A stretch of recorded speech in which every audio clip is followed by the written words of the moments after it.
Hello and welcome to the Beyond 6 Seconds podcast. I'm your host, Carolyn Keel, and today I'm really excited to be here with my guest, Mads Johan Øgaard. Mads is an award-winning artist and special education teacher from Norway. He's a public speaker who shares his experiences about how it feels to have dyslexia and dyscalculia while going through the school system, how this affects mental health, and how to find personal learning strategies. He's known for the multi-award winning animated short film, which is called I Am Dyslexic. Mads, welcome to the podcast. Thank you so much for having me. Yeah, I'm so excited to have you here. I really enjoyed your short film and I wanted to learn more about your story. Maybe just start off by tell me kind of how you got your diagnosis for dyslexia and dyscalculia. I got dyslexia first. So my mom is dyslexic and she understood very quickly when I was in first grade, like, hey, Mads needs help. School didn't really understand, so she had a push. And then in second grade, I actually got a so-called special education teacher. She put me into a room and said, now I'm going to test if you're smart or stupid. Here are some puzzles. And I concluded that I must have been very smart because I never saw that person again. You know, she went to my mom and said, he can rhyme, so he doesn't have dyslexia. What? That's obviously not true. So that was the extent of my special education support that I received in early primary school. So nothing really happens for a few years. And, you know, as thing goes, you start to think like, okay, there must be something wrong with me. You know? I'm so strange and I can't do all these things that everyone else seems to be able to do. So you start to like distance yourself and everything. But long story short, me and my parents, we moved to Gran Canaria, the Spanish islands, and we lived there for 3 months. And I got homeschooled, which was great because now my mom and dad could teach me and my siblings the way that they did things, especially my mom, since, again, she's dyslexic. And that was like fantastic. But there was this one other thing as well. My brother, he's 5 years younger than me. He was born deaf. So he couldn't hear anything, but he started to hear for some reason, and that made him get a speech therapist when we moved back to Norway after those 3 months. By then I was actually ahead of everyone in my class, but then I was told, no, you're too far ahead now, you have to wait. And then after a week I was behind again.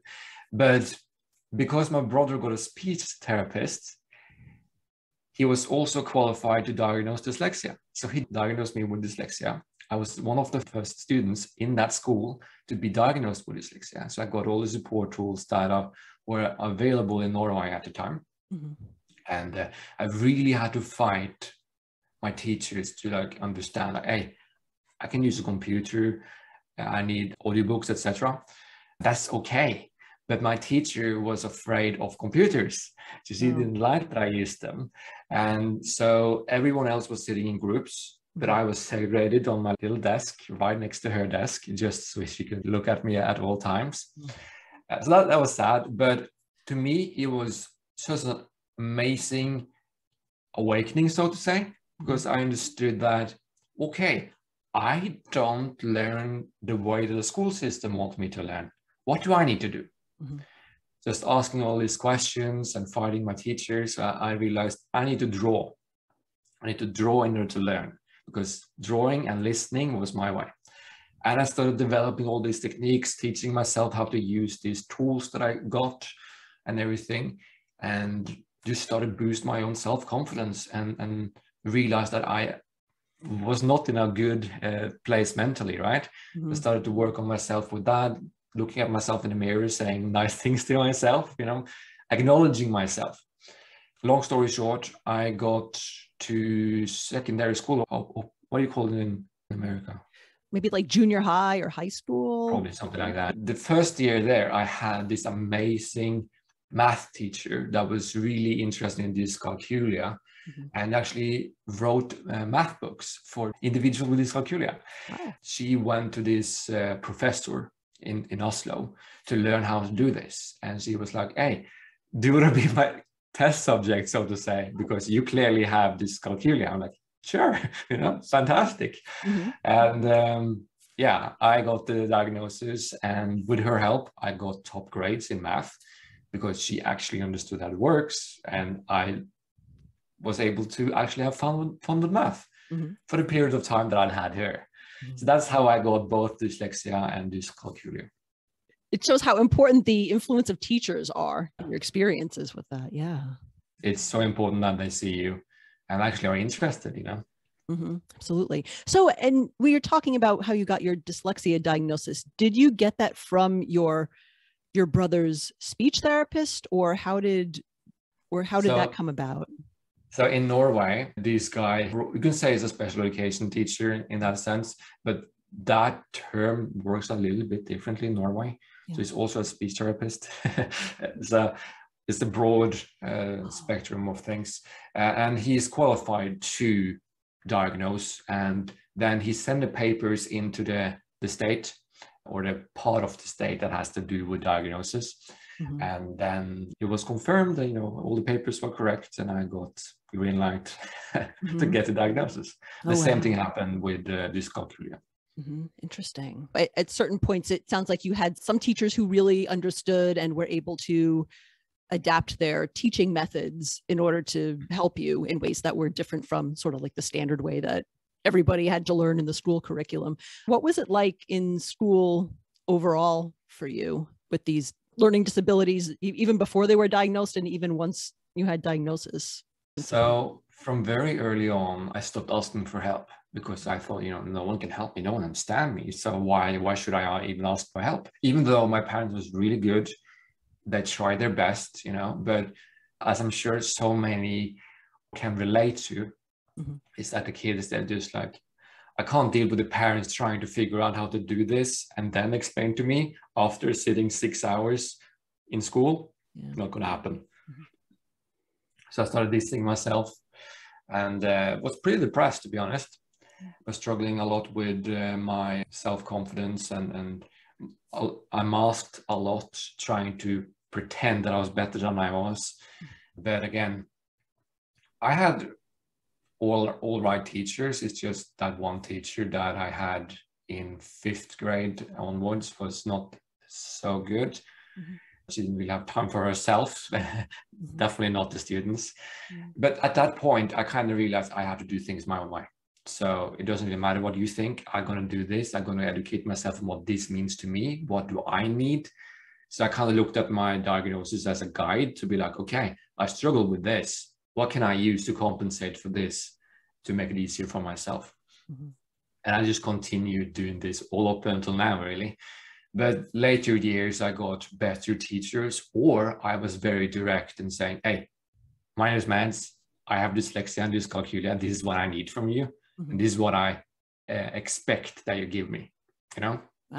And I was very aware from very early on, like, if I do that and are responsible for saying my needs from the very, very beginning, I have done my job. And now I can hold them accountable for like, hey, you didn't do your job. Help me, you know? That math teacher, she, you know, usually you get, at least in Norway, taken out of the class that you're bad at to have separate, in a separate room. But she didn't do that. She put me with the best individuals in the class because I had a different way of thinking. So I could teach the best, quote unquote, in the class to think differently, and we can learn from each other. And that's so much more fun, you know? And she had like maybe 4 to 5 different ways of doing the math formula on the blackboard at the time, but whiteboard now. I haven't had much math teachers doing that in my later years. Usually there's like 1 or 2 ways, and that's it, you know? But she was very, very good, and very good at explaining, understanding why an individual with dyscalculia finds something difficult when it comes to numbers and math. So pretty good. But overall, very varied. That's a really creative way of teaching in terms of, you know, grouping students together and learning. As you said, you're helping people to think differently about math, and certainly that helps people. Well, that's how learning should be, right? Like, no one thinks the same. Yeah, exactly. And you mentioned before that, I think when you were in secondary school, that you started teaching yourself how to draw, or finding a passion for drawing and art and such. So how did you discover and grow that passion? I've always been drawing since I was since I was born. So it was very natural to me. That's how I expressed myself, my emotion, my thoughts, my ideas. Like I was drawing all the time, or I am drawing all the time. So when I got a diagnosis at age 11, I was like, well, obviously I need to use drawings, because when I listen to other books or listen to parents or whatever, I remember it. It works for me. Can I apply this to school? And I did. I had to fight. They took away my pencil, they took away my paper, but I continued to write on other things and draw on other things until, you know, I said, this is how I learn.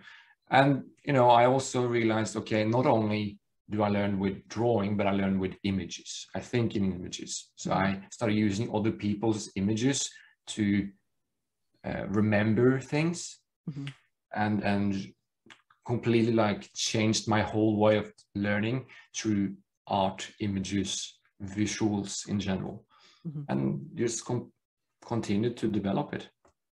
Wow. But it became very natural for me, and it could be anything. You know, I can listen to history and I can draw Donald Duck. It didn't need to be any correlation between it. I just like that image, and I could watch that even today. I'd be like, oh, I remember what clothes I had on, what the teacher said, just from looking at that image, because that's like captured in time, so to say. That's so interesting, because sometimes people will, I guess what they call doodle while they're listening, and people sometimes think they're not paying attention, but it actually helps them focus and learn, and they are listening and retaining the information. So were you sort of doing that, or were you also using images and drawings to supplement your learning, what you were either reading or hearing from the teacher, or both? Both. For sure. Because again, I realized that, okay, I'm not allowed to use, I can't draw in this class, or there are situations where like you can't draw for whatever reason. I'm like, okay, this is an image. I can use this image to remember whatever I'm going to learn. So for example, I got audiobooks and I took a long walk, and I remembered I can go the same walk the day after or later that day and remember the audiobooks from trees and houses and stones, whatever in the environment. And then that path got saved, so to say. So I can go to the class and I'm like, oh yeah, that tree, I remember Second World War. You talked about that specific thing, you know? Yeah. But of course, it took me a long time to develop it. So it's not like straight away, but I played around with it. That's what I teach a lot of people. Like you can't be like, oh, it didn't work for me. No, you have to try and see, how is this connected? How can you implement more of yourself? What is your interests, you know? So yes, it came natural to me, but I got out of my way to try to modify and learn and evolve it. Yeah. Wow. That's really interesting. Such a holistic way of thinking. Yeah, things it is. Learning. Oh, that's so cool. So how did you discover your passion or evolve that into like animation and filmmaking? So my whole life, like the reason why I used Donald Duck earlier, because all through my school, I was known for the guy that drew Donald Duck. So I always loved Donald Duck. So from very early on, it was like, oh yeah, you're going to make comics. You're going to make comics or draw animation or whatever.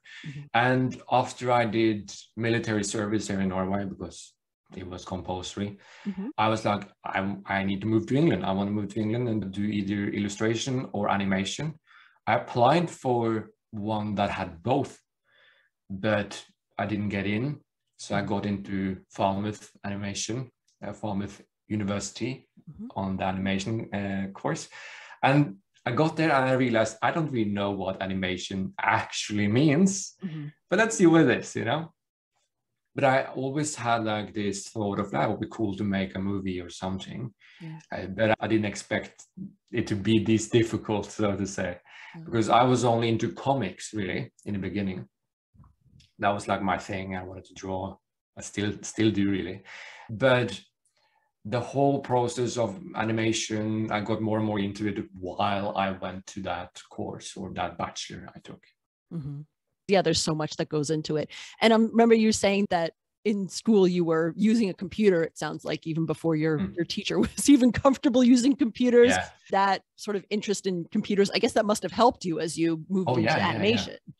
maybe not through animation, but more like I have access to digital drawing. Well, at the time, I only had Microsoft Paint, and I was very good at drawing in Microsoft Paint.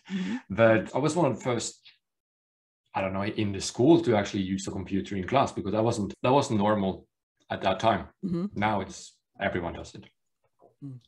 But I'm watching anime and cartoons all the time. Like I rather do that than watching some sort of Netflix show or whatever, right? So animation in terms of watching, always done, always preferred, always like wanted to do something like that. I think it was Tarzan I realized, oh, I would love to make something similar, or like make drawings into life, so to say. I think Tarzan really started that. Maybe I could do it.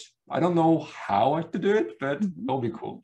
What kind of animated movies or comics or shows sort of influenced your style of drawing, would you say? Oh, that's a really cool question, because I feel like none of my current style doesn't match any of the things that actually influenced me. Wow. So obviously in the beginning, Donald Duck comics or animated shows, for sure.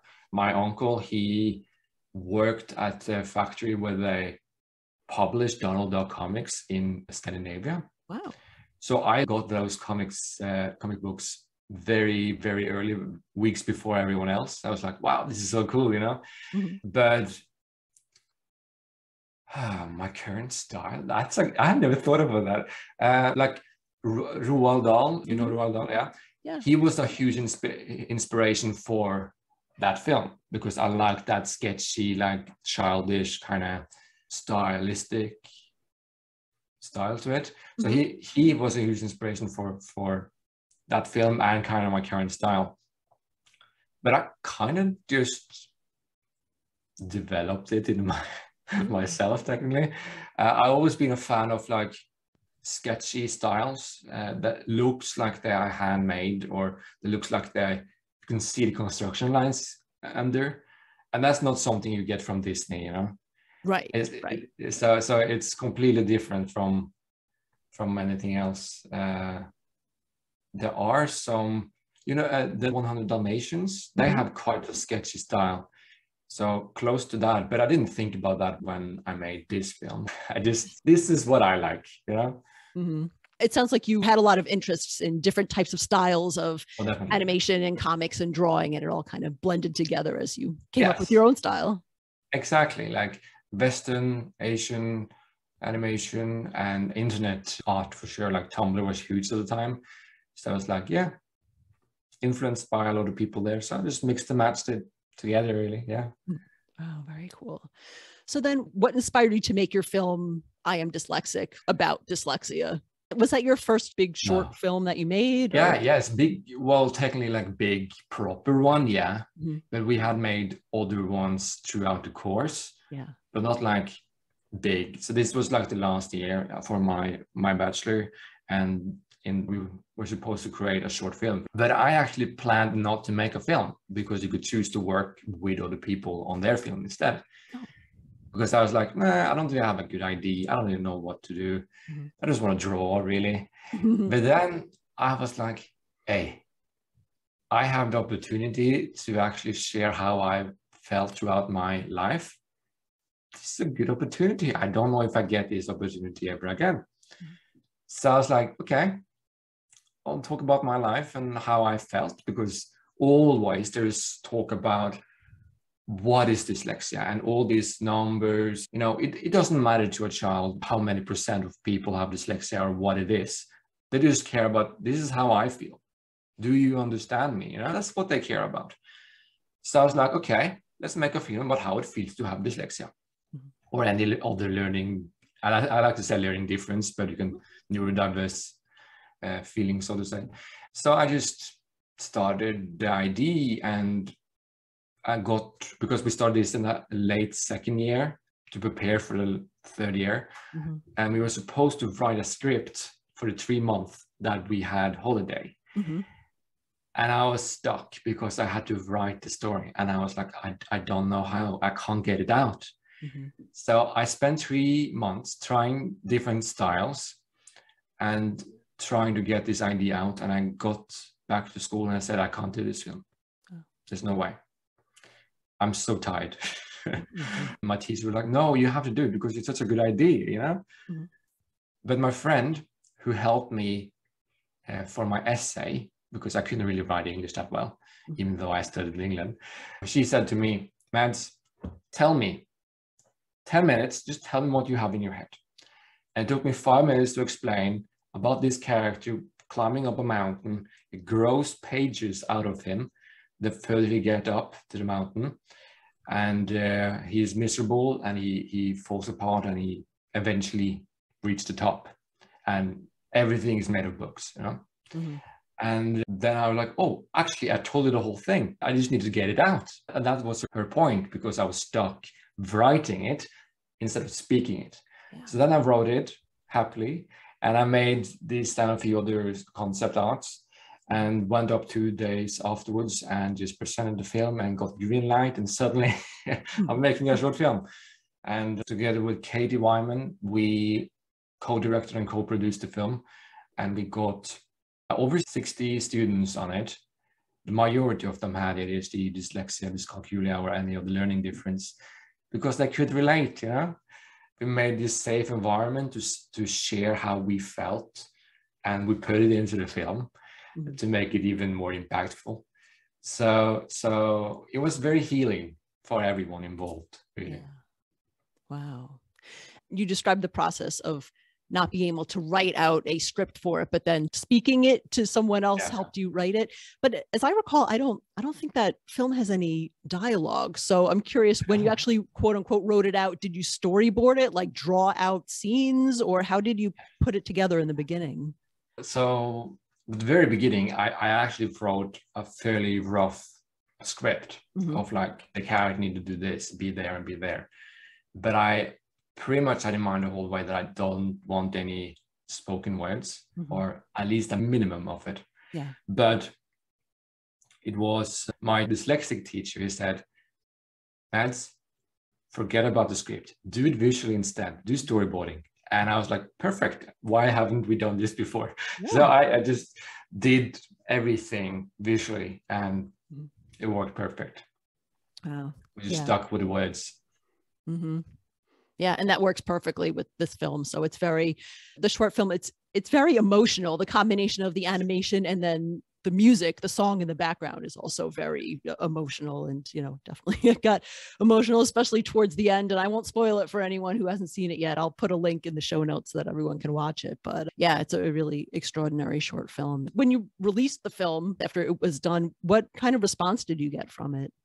Oh, it was, even before releasing it, we knew like, hey, this is going to be good, because people in my class and that also worked on the film was like, hey, I have learned so much about myself from working with you and watching this film. My whole perspective of this has changed. And we kept on bringing more and more people in over the whole production of the film, like, and we could see people got really, really emotional watching this, which is what I wanted. And I actually put out some concept art for the film. And someone in Dyslexia Norway contacted me and asked me if I want to make or illustrate a book. I was like, yes, I would love to, but I need to finish my film first. Do you want to see the trailer? And it got like, you need to get to our youth and talk about this and show it to them. So when the film was done, it was done the 16th of July, 2016, I believe. We tried to put it into as many festivals as possible. It did very, very well. It has been to more countries than I have been to. It has won 12 awards for various different reasons. As I said, I showed it to the whole Dyslexia Norway youth, and just like everyone was crying. It was beautiful. and I knew then that, okay, they will share this film because they relate to it, it works. And I was right, and it still keeps going even to these days. It's very popular in France and in Greece for some reason. I don't know why, but it's great. Every now and then I have some Greek friends and I see them repost, hey Mads, your film is trending in Greece again. It's like, it's fun. And I know it's been used for educational purposes all around the world, which is exactly what I want. I reached my goal, so to say. That's fantastic. What is the conversation, or what is the awareness of learning differences like dyslexia and dyscalculia in, I would say, Norway or Europe overall? Is it something that's talked about, that there's a lot of awareness about, in your opinion? Overall, it's pretty much the same every country. But in certain aspects, like Norway, it's good. People know what dyslexia is. It's relatively understood, but that doesn't mean that they understand it in an educational setting, or they just think it's a problem that you can't read or write. But there is way more to it, you know. And dyscalculia is pretty much like, what is that? No one knows about that. But Dyslexia Norway has done a pretty good job with highlighting this.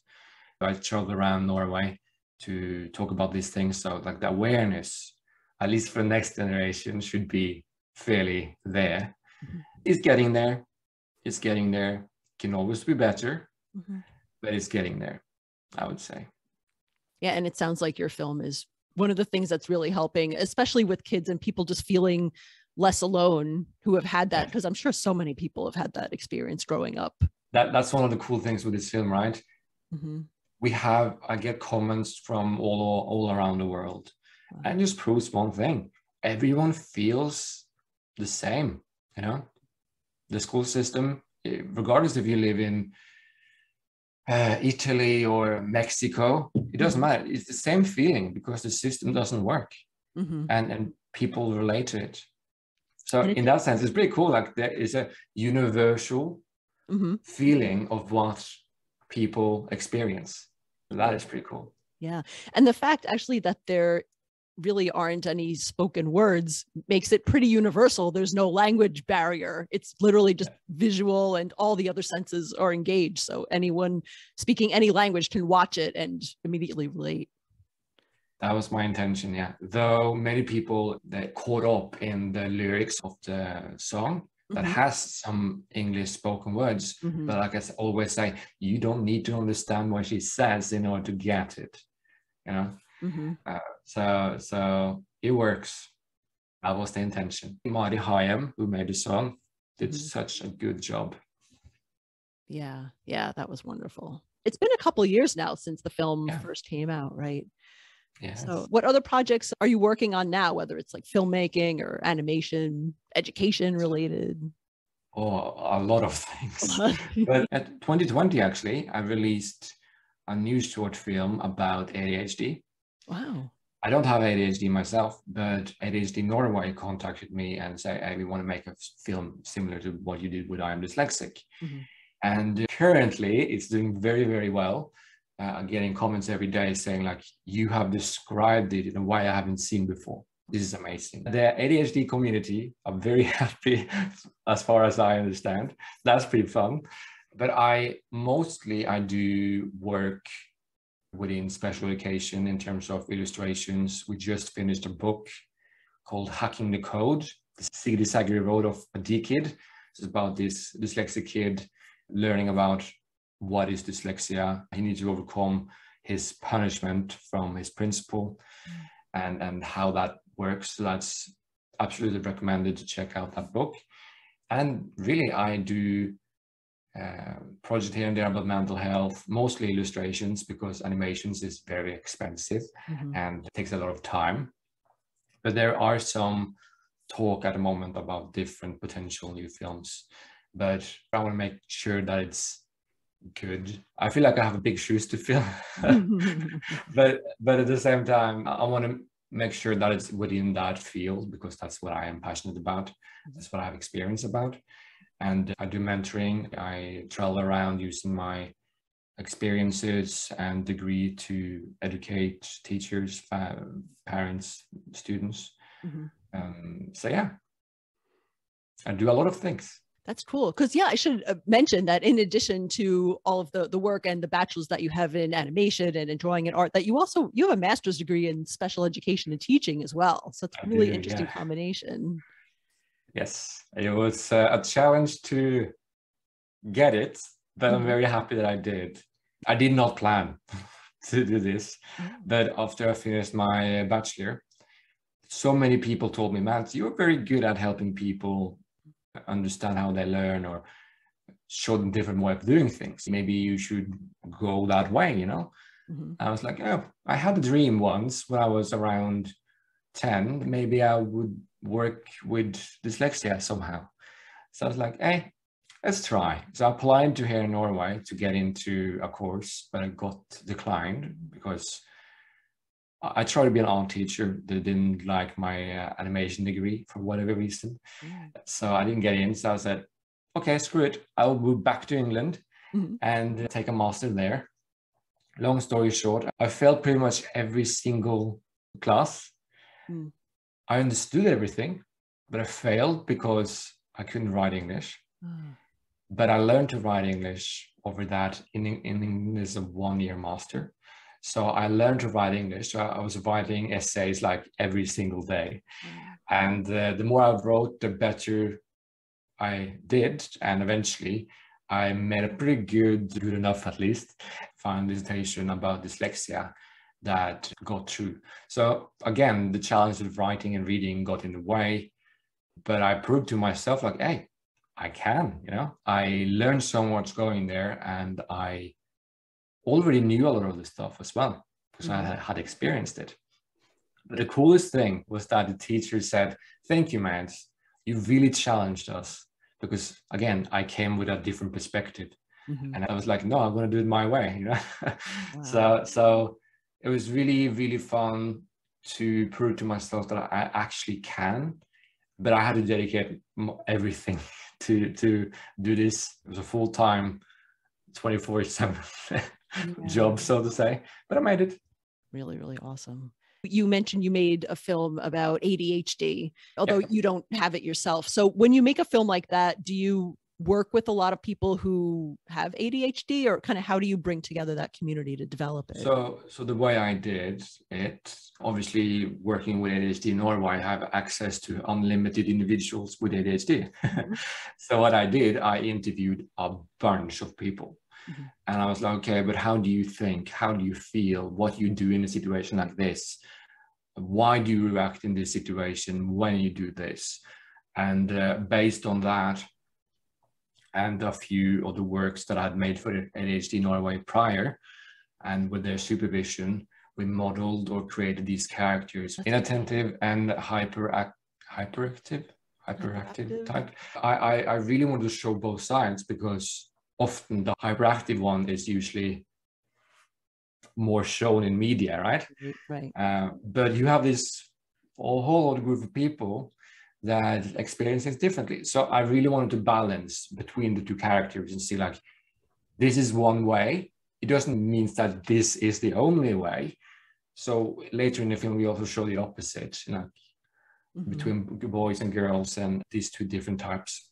Wow. And again, together with Mari, we created the same formula. It's not as metaphorical as I Am Dyslexic.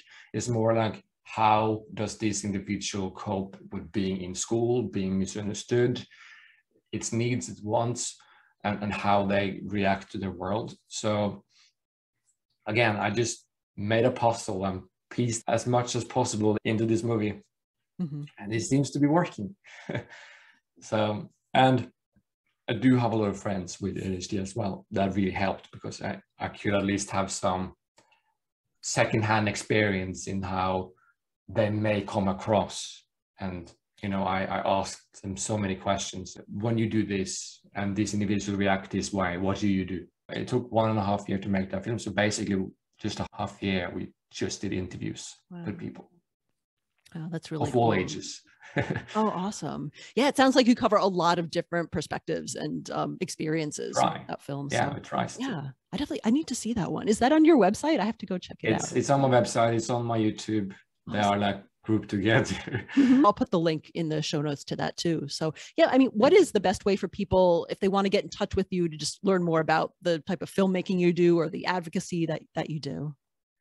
Well, I'm pretty much everywhere, but like the easiest way is probably to my website, which is my name, madsjohanøgaard.com. You can send me an email. Most people actually contact me to Instagram. I'm very active there. So the three places I'm most active is actually Instagram, TikTok, and YouTube. My Instagram and website is the two best places to contact me. All right. I'll put links to those in the show notes as well, so people can get to that easily. Very cool. Well, Mads, thank you so much for telling your story on my show. Is there anything else that you'd like our listeners to know, or anything that they can help or support you with?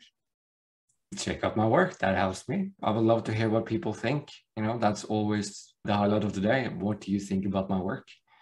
And if you have any suggestions, like I make loads of TikTok videos and where I answer people's questions, normally in Norwegian, but I'm up for English as well. YouTube is mostly English, so anything is possible and I will answer. And thank you so much for giving me the opportunity to share my story. Yeah, thank you. The work you're doing is awesome, and I'm happy to share it with my listeners. So thank you for being a guest on my show. It's a pleasure.